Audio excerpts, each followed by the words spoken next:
Each avatar brings a certain angle of vision and a kind of work upon earth, though they all come from the one divine, but each brings a certain aspect, and that's how the mother reveals to us. For instance, we had the Vedic rishis, they were seeking for immortality. Now, to find immortality, we have to touch the divine core. You cannot find immortality otherwise. The infinite, the truth, the vast. Lord Rama brought in an idealized sattvic mind in the brute animal kind. Buddha sought for permanence. Christ tried to bring down divine love upon earth to create a kingdom of heaven. And then, yes, of course, we see Shri Krishna bringing freedom and delight. He came to teach us how to live freely and yet with delight. And the work still waits to arrive at its perfection because the base of truth has not been laid. That's why, but first, high truth must find its place upon earth. That is the important aspect. So, what does Sri Aurobindo bring? Sri Aurobindo brings perfection. So, what is perfection? Normally, we understand perfection as a human perfection, meaning thereby a human being who lives up to the highest human standard that we can conceive. So there is an ethical and moral perfection or a religious perfection. Ethical and moral perfection is all the good qualities, noble qualities that we normally conceive of a human being. Truthfulness, charity, generosity, kindness, all these things which many of them, when we read in the Gita, there is a list of some 16 or 17 qualities, godlike qualities which human beings can embody, who live a life of balance, equilibrium, harmony in everything, order. So this is a kind of human perfection that we can arrive at. Not stealing, not coveting things. So these are a kind of moral and ethical perfection that human beings have striven for. And there is a religious perfection which is a little simpler. Religious perfection means living according to the law of God. In each religion we have a law of God. Unfortunately, since these religions have a birth in time, so both these are limited. Why? Because human beings are limited.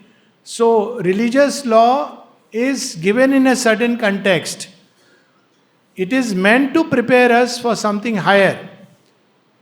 But when over a period of time there is not fresh streams which come to upgrade and in a sense, new edition of the book of God. So there is a tendency for religions to fall by their very strength. They were meant to follow the law of God, but over a period of time, as humanity advances and religions that remain stuck in fixed formulas, they begin to slowly start crumbling because the law itself is evolving. That's why we have in Indian thought the concept of evolving dharma, dharma kshetre, kuru kshetre, the field of action through which dharma moves and evolves. The dharma of the child cannot be the same as the dharma of an adult, which many times we try to say. We try as an adult that children should behave like adults. They are not adults. So they have their own law and way of developing. And of course the reverse also takes place. So there is this field of evolving dharma. Human beings through all these things have striven to tune their life to some kind of an ideal, some kind of an idea, which is the hallmark of a humanness. Without this ideal, we are nothing but like driven by instincts and impulses and desires. But the sign of awakening humanity is that we have some ideal along which we try to move our life. But why this ideal fails is because human consciousness is limited. It's limited in its understanding, it's limited in its scope, it's limited in its power. So while these ideals are very good, beautiful, we are not able to live it. This has been the fiasco till now.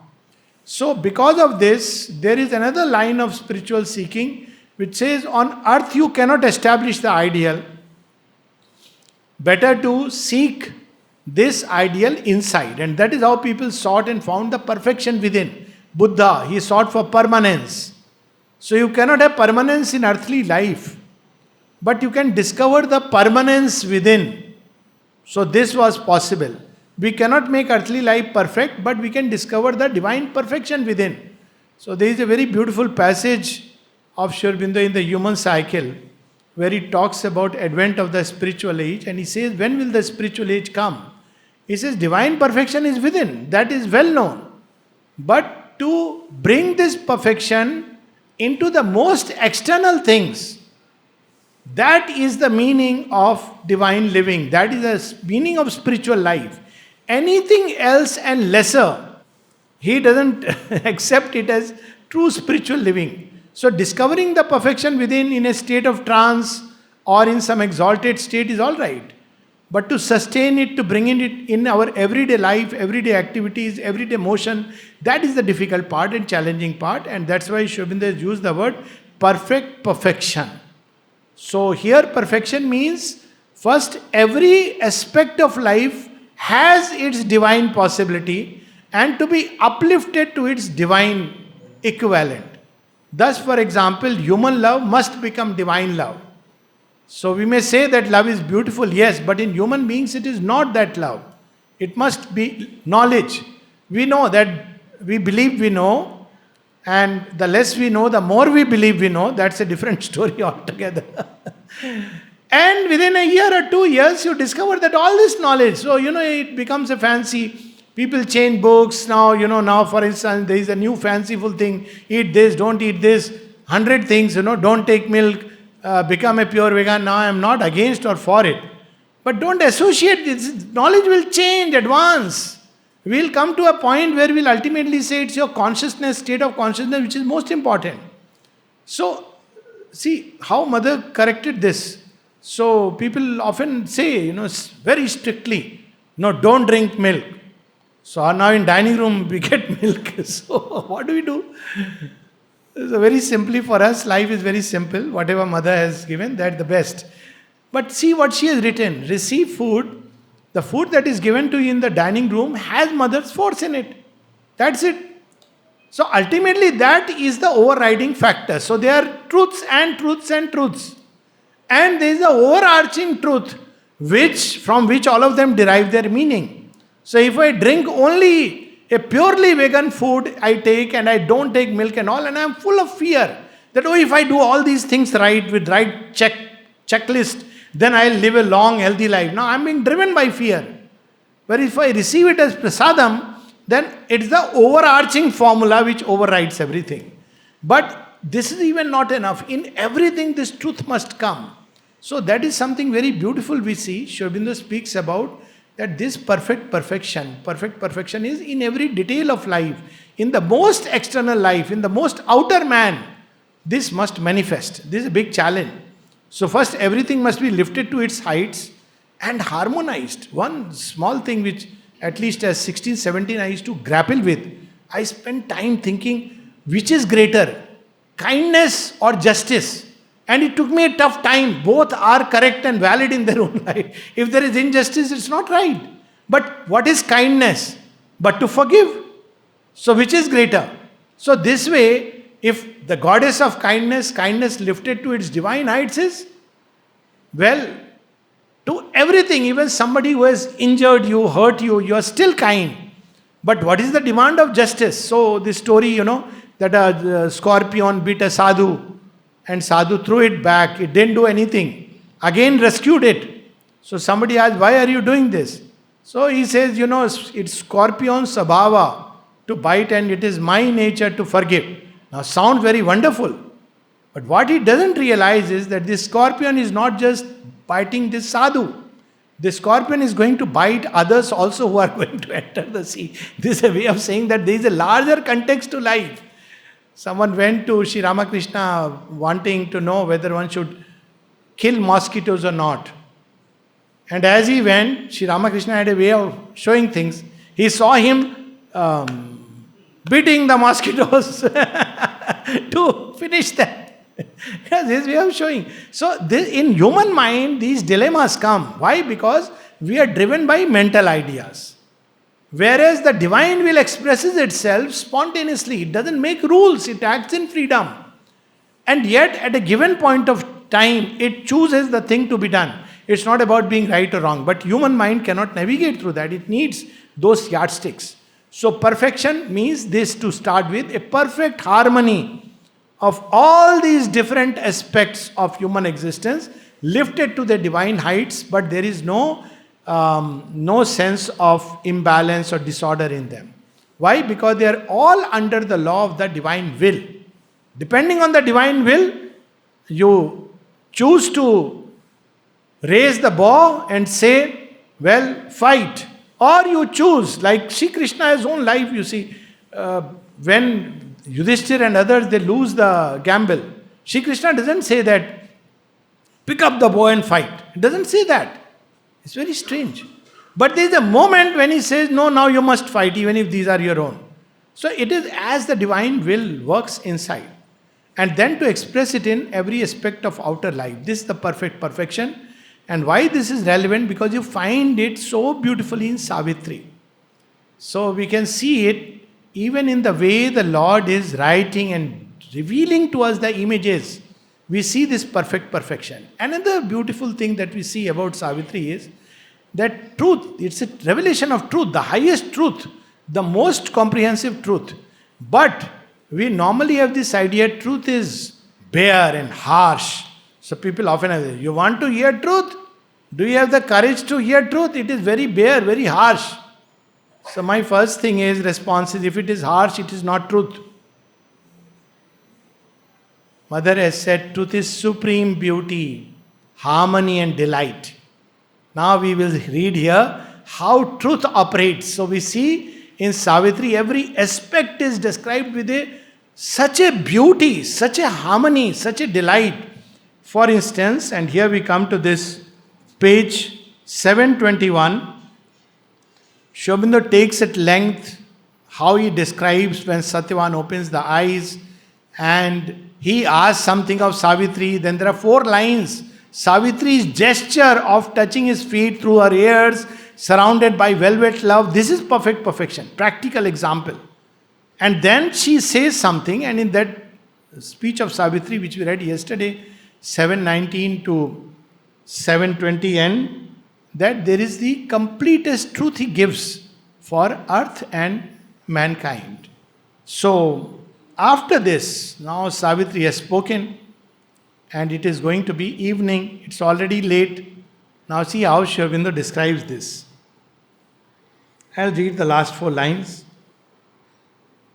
Savitri is revealing to Satyavan why they have come and what is God's purpose in us and why we should find God. It is not for nirvana or mukti or moksha, but for something greater, not for something lesser. Shows, he says, to lead man's soul towards truth and God we are born. We may find our own highest good. Should we stop there? Are we alone? Are we separate? What about others? They are all extensions of the one self. How can we stop with our own mukti, our own nirvana, our own escape? That's why the mother speaks of nirvana as a sattvic illusion. And at one place, she has wonderful sense of humor. She says, if the Lord wanted nirvana, there would have been nothing else but nirvana. This world is not created for nirvana, but for ananda. So there is the peace behind and the play of ananda. Peace is the sign of the Lord's presence in its static poise. But the sign of the Divine Mother is ananda. So that's how we have, even in that famous mantra, divine is in his static poise is described as Sat Chit Ananda. Anand comes later, Sat, pure existence. But when the divine is described from the side of the Divine Mother, Anandamayi, Chaitanyamayi, Satyamayi, Parame, still beyond. See, this is the whole way. Through Ananda, she leads the creation up to truth, pure existence, and then beyond. So this is the journey. So when Savitri has spoken To lead man's soul towards truth and God, we are born. To draw the checkered scheme of mortal life into some semblance of the immortal's plan. This reminds me of children when they play, some children, not all, and they know they are going to lose. So what do? There used to be a trick. They just throw the board. This. Yeah. They have not lost, but they have created chaos. So what do? You say, okay, we'll play again. So there is somebody who is arranging the board again. So this checkered scheme of life, which moves through error and struggle and suffering and pain, it should not be so. So Savitri and Satyavan say, we are here to draw this scheme of life closer to the divine will and the divine idea. That is the only way to escape suffering and pain. To draw the checkered scheme of mortal life into some semblance of the immortal's plan. Why this keeps happening is because we want to lead life according to our plan. There was this famous dialogue in one of the movies कि सब भगवान की मर्जी है, हमारी भी कुछ मर्जी है क्या? Everything is divine will. Do we have our own will? All your life you are living according to your will only. It is when something happens which seems to oppose, then you suddenly tell divine, is there our will or not? All life we are doing this. But if only human will could tune to the divine will, then life would be beautiful, harmonious. But that's why truth is required as the base.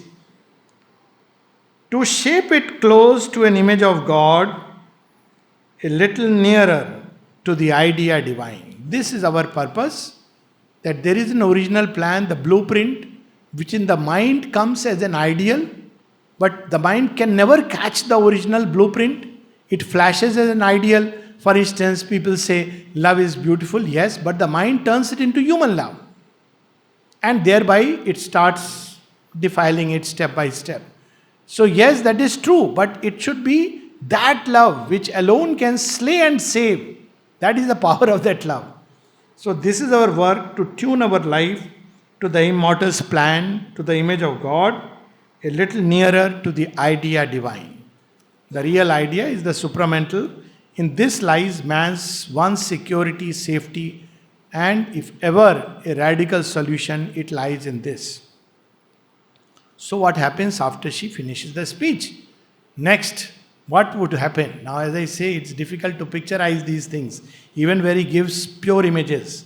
She closed her arms about his breast and head, as if to keep him on her bosom woven forever through the journeying of the years. Now, this describes the depth of the love of the Divine Mother for Satyavan, who has given himself completely to her. That's what the mother says. Somebody whom I have seen once, I never forget. I never abandon. This is she.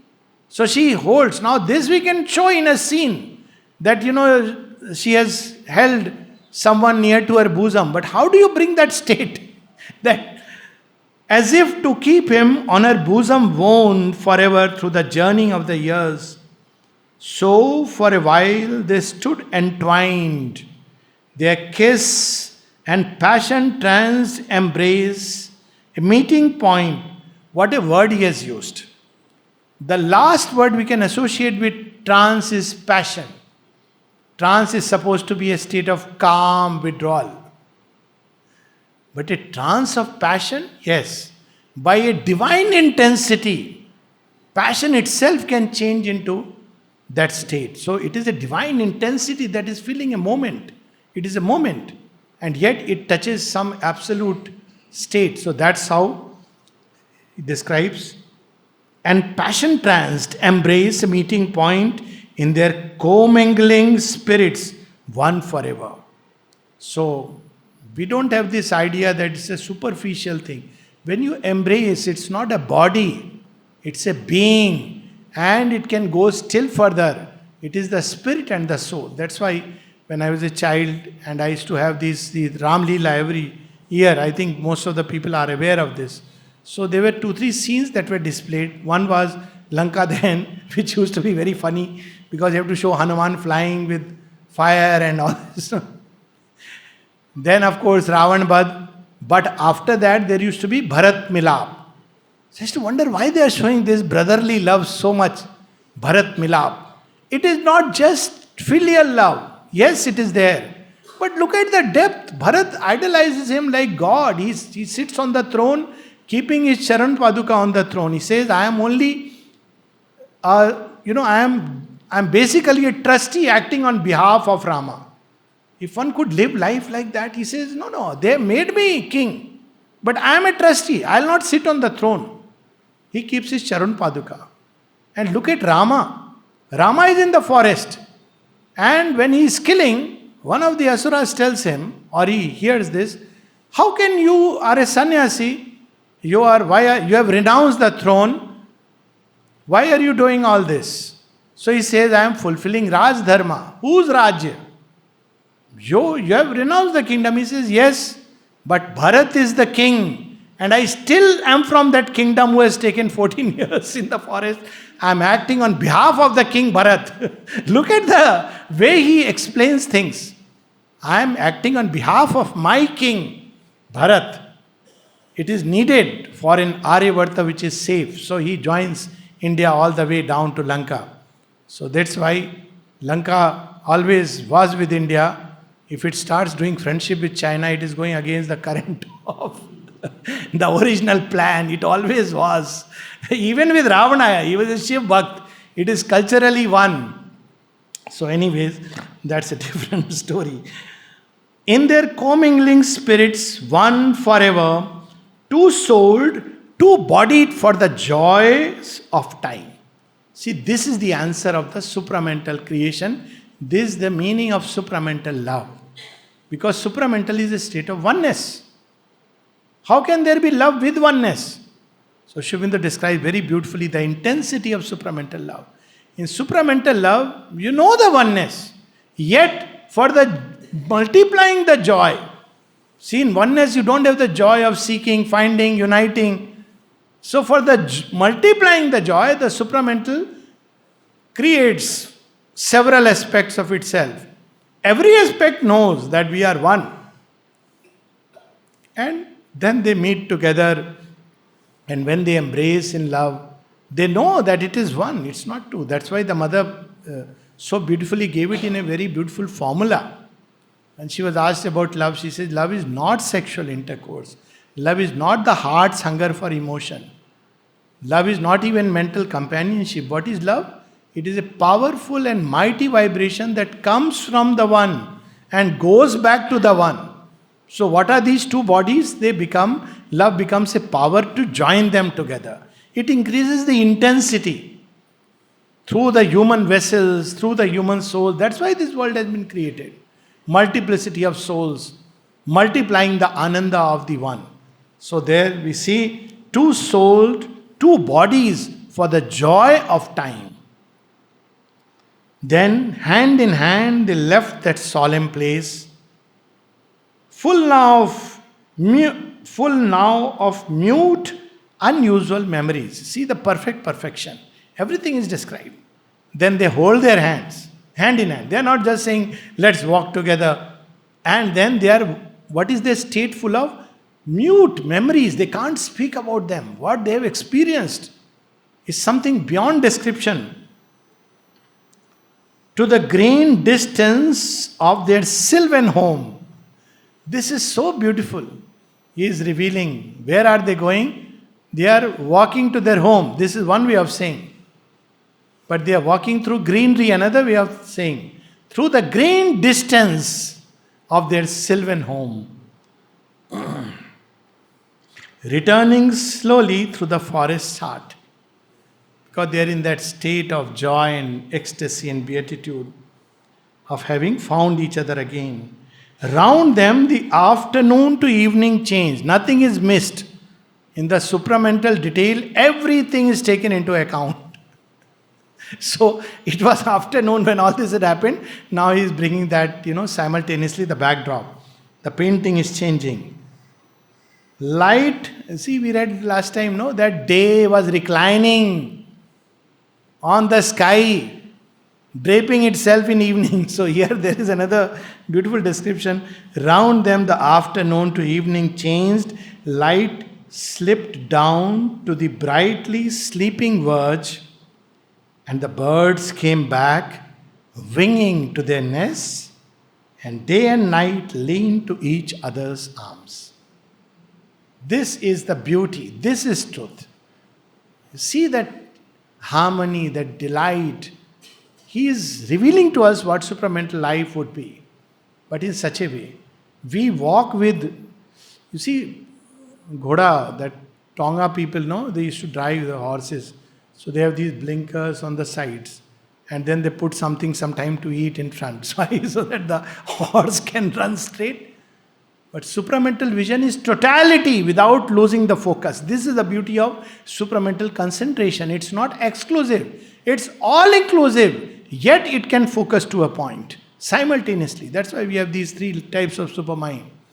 So we have these comprehensive, apprehending, representative. So it is simultaneously lives in the global as well as the focal vision without losing either. We cannot do that. Normally when we have to concentrate, we lose the rest. So here Sri Aurobindo is describing beautifully, and the birds came back winging to their nests, and day and night leaned to each other's arms. Then there is a break, and then now the dusk shadowy trees stood close around. Could have just said trees. They've changed their colors. Why? Because dusk, shadowy trees. This is the beauty. Like dreaming spirits and delaying night, the grey-eyed, pensive evening heard their steps. So they are, as long as you can see the trees with their distinctness, night has not come fully. It is like they are delaying the night. And they are walking. The grey-eyed, pensive evening heard their steps. Nobody knows. First is evening hears. Savitri and Satyavan is walking past.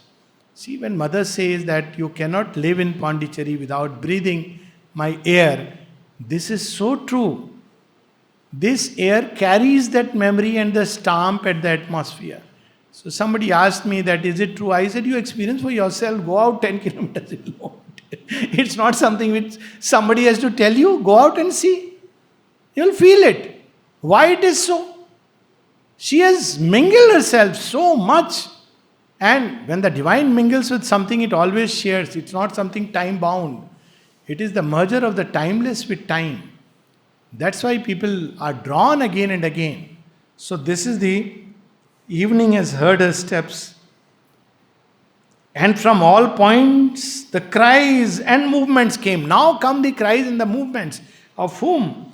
Of the four-footed wanderers of the night approaching. Then a human murmur rose. Then a human rumor rose. Now see the perfection. They are holding their hands with memories. They are moving. How evening is, day is slipping, afternoon into evening. The trees are standing like mute, absorbed in dreaming trance. And then the birds have come back, and meanwhile, what is happening? They can hear because it's night, so these four-footed, they start prowling. And then they hear the human murmurs. So in one line, he has explained so much, revealed.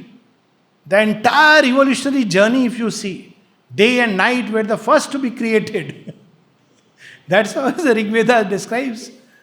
Initially, there was neither of them, and they come by the mingling of the Purusha and the Prakriti. It's something in everywhere he brings that perfect touch of truth.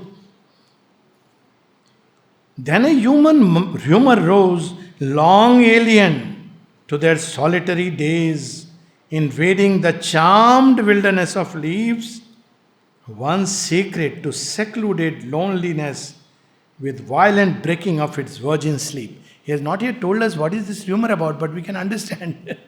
Dyumatsena is coming with his army. He was living alone. Everything was in charmed wilderness. Suddenly, voices, horses, rumor. Where are they? Where are they? Search party is coming. He is describing that. But look at the background. How you would perceive from a distance. Some kind of a rumor, something is happening, some people are approaching. So all that.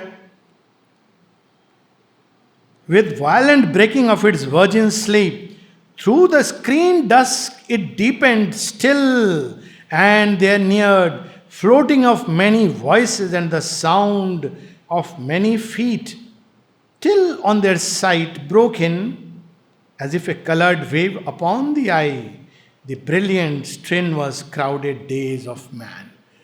No painting, no videography, no film can capture this.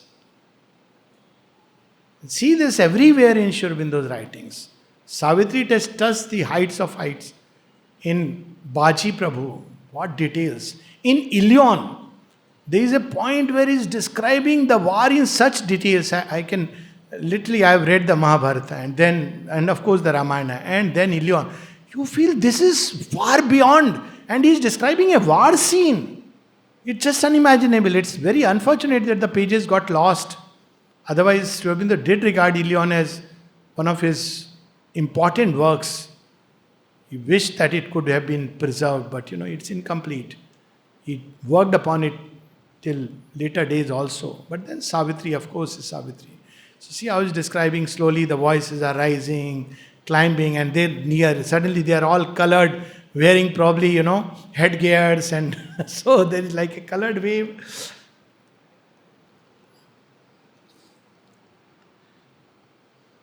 As if a colored wave upon the eye, the brilliant, strenuous, crowded days of man, topped by a flaring multitude of lights, a great, resplendent company arrived. So they are coming with light and everything. Life in its ordered tumult, wavering came, bringing its stream of unknown faces, thronged with gold-fringed headdresses, gold broidered robes. See the description. Perfection. Life is coming in its ordered tumult, because they are soldiers, but yet they must maintain an order. Wavering came, waves after waves, bringing its stream of unknown faces. Suddenly the kingdom has been reclaimed, thronged with gold fringed headdresses, gold broidered robes. So, because Dyumatsena has won back the kingdom. So, as per the story, what happened was that when Savitri asked the boon, he regained the eye. Meanwhile, in the kingdom, there was a king, there was a minister who had actually usurped the throne and sent him away. That he is a blind person, he cannot rule as per the rule. But people loved Dyumatsena. That was the original story. And he was in the forest. Now, the moment there was this, that he has got eye, this news spreads fast. And meanwhile, this other minister, his days were over. So there was a coup within the kingdom. And the minister was overthrown and the public was in support of Dyumatsena. So the whole, this is not described here, but this is the background story. The army came to welcome him. Sir, you please come back. To the joy they found that he has found his sight. But who is missing now from the scene? Savitri and Satyavan. So they are happy. The kingdom has come, the sight has come, and they are now this is because of the boon. But outwardly there would be some outer reason. So to a materialist he will say, no, it happened. Why? Because this happened. So that's how people describe the world war, India's independence, or Kurukshetra battle. Krishna had no role to play. He was only charioteering Arjuna. He gave a counsel here and there. But Krishna, to the inner vision, was conducting the war. So we see here that it is Savitri who has done everything.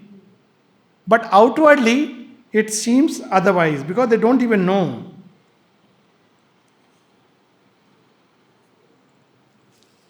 So they are coming with gold fringed headdresses, glittering of ornaments, fluttering of hems. It is enough to say that it is the king's army and the royalties. Hundreds of hands parted the forest boughs. They are going to the forest. So there are trees. So they are just parting. They are searching for Savitri and Satyavan. Hundreds of eyes search the entangled glades. And who is coming along with them? Calm, white-clad priests their grave-eyed sweetness brought.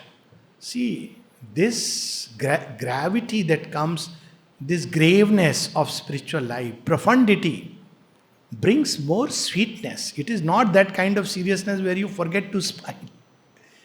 It brings smile and joy to the heart. So these priests are coming along with, because today the coronation has to take place, today or tomorrow. Now they have come. The king must reclaim the kingdom. So they are also in the team. Strong warriors in their glorious armor shone. The proud hooved steeds came trampling through the wood. What a description of, army. In front, King Dyumatsena walked, no more, blind, faltering limbed, but his far questing eyes. And see, this every bit is so beautiful. He is now the leader of the army. He is the king and also the leader of the army. How does he walk? Of course, he is searching for them. The leader stood in front. That's one thing which I find so beautiful about Arjuna asking to place his chariot in the front, which is the origin of Gita. Not like today, soldiers are pushed into the front, not in Indian army, okay? Indian army, the officers take the lead from the front, which is that's why it is called leading from the front. So Dyumatsena is right in the front, searching. He describes his eyes, they are searching.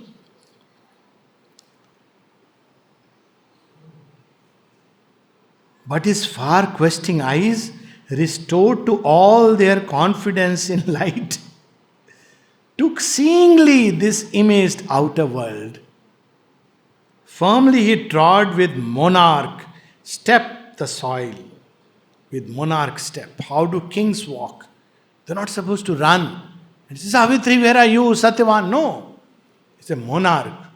So every step is with that royalty.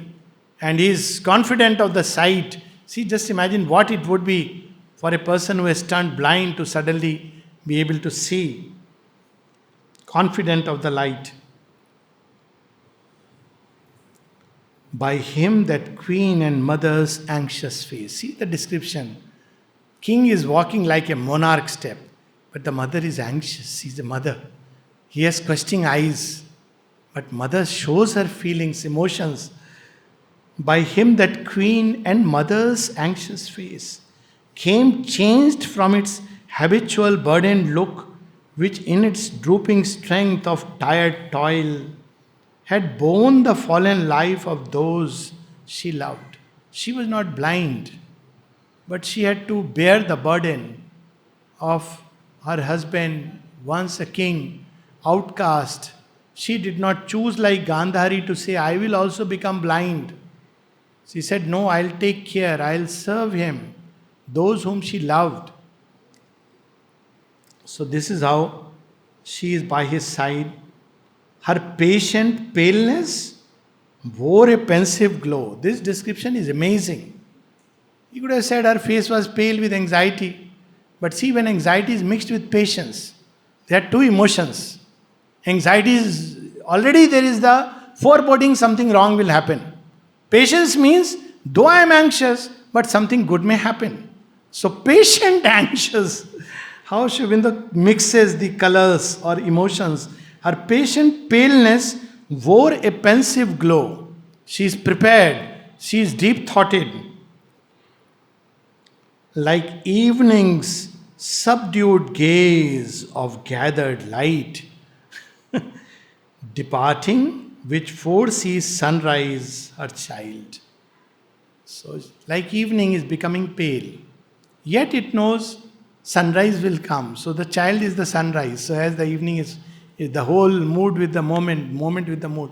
And there were people who were so foolish. When Sri Aurobindo asked them to accept the Cripp's proposal, what does he know? He is doing yoga and leading a spiritual life, cut off from the world. This is Sri Aurobindo. He is seeing much more from his room than we can ever see. Just one walk through in even Bharati Park with these eyes, and then we will understand. Sitting in one room, he is seeing all this. Just imagine how he is Seeing all this, sinking in quiet splendors of a sky, she lives a while to muse upon that hope. What is sinking? The evening is sinking, but just before it sinks in the sky, that last she muses upon that hope. What is the hope? Sunrise will come again. The brilliance of a rich receding gleam, a thoughtful prophecy of lyric dawn. So much he has conveyed to us. Every evening, every night, he brings a new and greater dawn. That's how we should sleep. And not with the idea, what if I won't wake up? Okay, you will wake up in another world. What is the big deal? So, even if people are so scared, because always there is the sunrise waiting for us round the corner. See, just these 4 lines give us so much hope. Her eyes were first to find her children's form. See, father is looking. He is in the front. By the side is mother. But who will spot the child first but the mother? So it is her eyes. See, that's why I was using this perfection. That's why when you see, Ramayana, Mahabharata, this was the effort. They couldn't touch that height. Such details in everything. So here is this little detail. So people ask, no, tell us about spiritual. This is all spiritual. Because in a deepest essence, all is God. And God is supreme beauty and harmony and light and truth and freedom and mastery and bliss. So this is everything seen with a widest eye of heaven, widest regard. Her eyes were first to find her children's forms, but at the vision of the beautiful twain, the air awoke, perturbed with scaling cries. See, those emotions when she has spotted the beautiful two she has seen. The air awoke, perturbed with scaling cries, and the swift parents hurrying to their child, their cause of life now, who had given him breath. See, the parents give breath to the child. So in a sense, they are the cause. But now, the children were the cause of their life. How beautifully he understands us humans. Who will understand? Even gods will never understand. They don't take a human birth. They don't understand what is it to have a child, what is it to cry. They can give boons, but human pain and agony, the avatar understands. That's why he understands the pain that human beings go through. That's why Sri Aurobindo's compassion, he was doing this tapasya for earth and mankind. Because he knew what we suffer.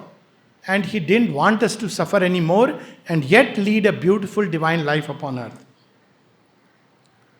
So these 2 lines, then we'll stop. Their cause of life now, who had given him breath, possessed him with their arms, then tenderly cried Dyumatsena, chiding Satyavan.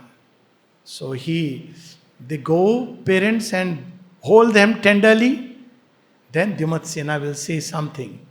And what he says and what Satyavan replies, everything is a marvel and a beauty of poetic perfection and delight, where the human and the divine mingle with each other in sublime strains. That's what one can say here. And we'll take it after 10 minutes break. 6:10 we will come and we'll continue.